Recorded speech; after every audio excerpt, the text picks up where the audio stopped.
Hi, my name is Joshua Moore. I come to you with this story of my son Elijah Moore that has suffered from shaken baby syndrome. Here is the report from the hospital, and I will read it to you. Probable cause for removal. Probable cause exists and placement in shelter care is in the best interest of the children because the children has or have been abused, abandoned, or neglected, or is and are in immediate danger of illness or injury, and a result of abuse, abandonment, or neglect. The specific grounds for removal are as follows. On February 23, 2014, the department received an abuse report alleging the following. Extent circumstances surrounding maltreatment. On February 22nd, 2014, at 5:30 a.m., Elijah was left on the bed alone without supervision. Elijah rolled out on the bed backwards and hit his head on the floor. Since then, he was acting abnormal, vomiting, lethargic, not eating, and not drinking. The grandmother did not bring Elijah in for treatment until midnight, February 23rd, 2014. Elijah was barely breathing, positive subdermal hematoma, a fracture to the forehead, a bleed on the right side of his head, and a bruise on the left side of his head. Elijah is currently intubated. The family is in Florida from Tennessee.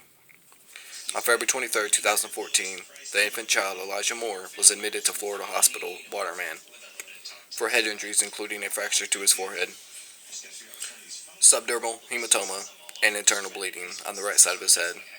Following the child's transfer to Arnold Palmer Hospital, Child Protective Investigator Raymond Britton, CPI Britton, interviewed the maternal grandmother and the child's legal custodian, Carolyn Harding. The maternal grandmother reported that approximately 5:30 a.m. on February 22nd, 2014, the family arrived at a motel in Tavares, Florida, after traveling from their hometown of La Follette, Tennessee.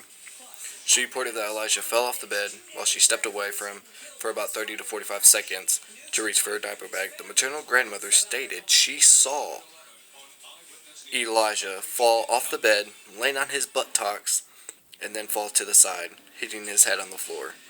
The maternal grandmother advised she did not seek medical treatment immediately, as the child did not have any obvious injuries, and did not appear to be experiencing more than mild discomfort. The maternal grandmother reported that the child vomited later in the day, about 2 p.m., and appeared not to be feeling well, but she stated she attributed this to a long car ride.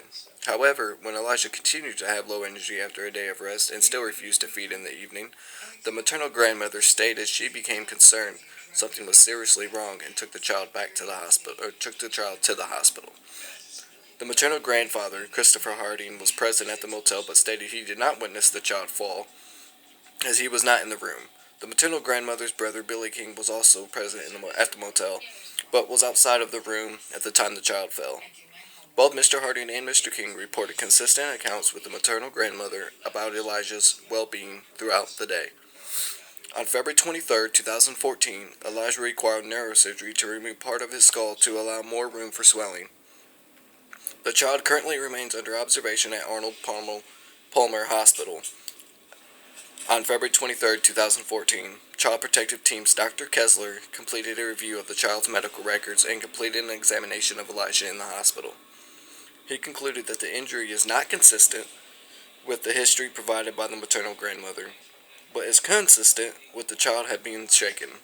Dr. Kessler advised that he observed the child suffering from retinal hemorrhaging. The shaking caused Elijah's brain to bleed, leading to swelling and braids shifting inside of his head, resulting in Elijah having depressed breathing and needing neurosurgery.